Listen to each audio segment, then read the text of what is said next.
The night ended without making much noise. There were no fireworks where Jackson lived, no crowds or countdowns echoing through the streets.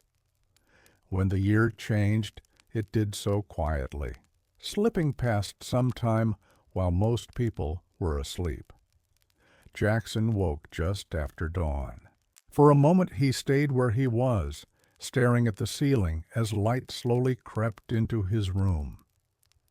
It wasn't bright yet, just enough to tell him the night had let go.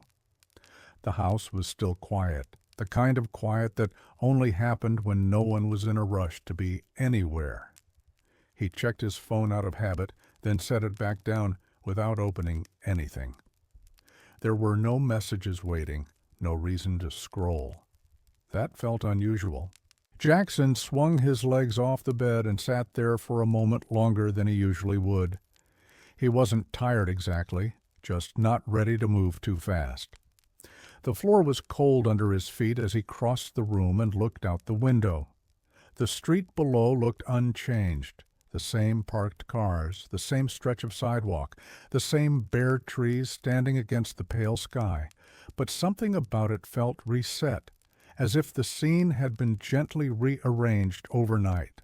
Nothing had changed, and yet it felt like something had. He pulled on a hoodie and headed downstairs.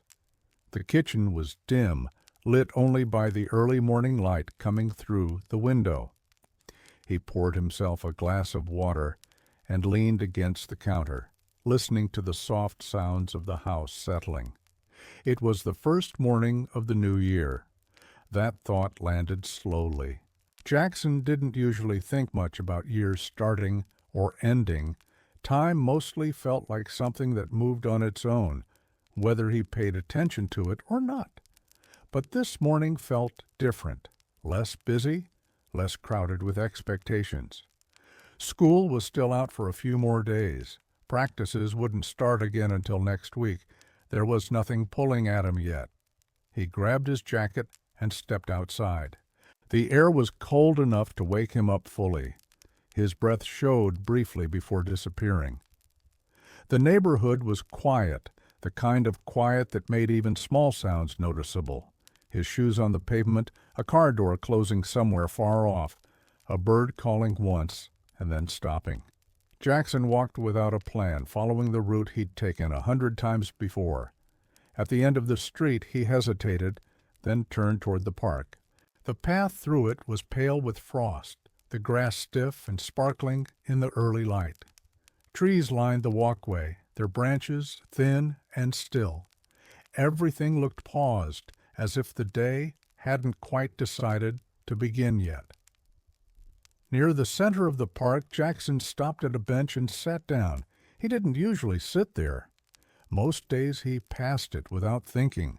Today, it felt like the right place to stop. From the bench, he could see the open field stretching out ahead of him.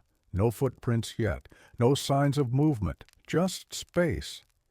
Jackson rested his elbows on his knees and looked out across it. He thought about the year ahead, but not in big plans or goals, just pieces, new classes, harder work, people expecting more from him without always explaining what that meant, friends changing, sometimes without realizing it, and himself changing too. At 16, it felt like everyone was waiting for him to become something, even if no one could say exactly what. Some days that felt exciting, other days it felt heavy. This morning, it felt quiet. The sun rose higher, warming the air slightly. A jogger passed by, nodding as he went. Somewhere behind Jackson, a dog barked once and then went quiet again. Life began to fill in around the edges. Jackson stayed until the cold seeped through his hoodie. When he stood, his legs felt stiff, but his head felt clearer. He took one last look at the field before turning back toward home. The walk back felt shorter. By the time he reached his front door, the neighborhood had started to wake up. A few windows were lit now. A car pulled out of a driveway. Someone waved to someone else across the street. Inside, the house was warmer. The smell of coffee drifted from the kitchen. Voices murmured from another room. Jackson set his jacket down and poured himself another glass of water. He stood by the counter, watching the morning settle into place. He didn't make any promises to himself. He didn't decide what this year would be about or who he needed to be.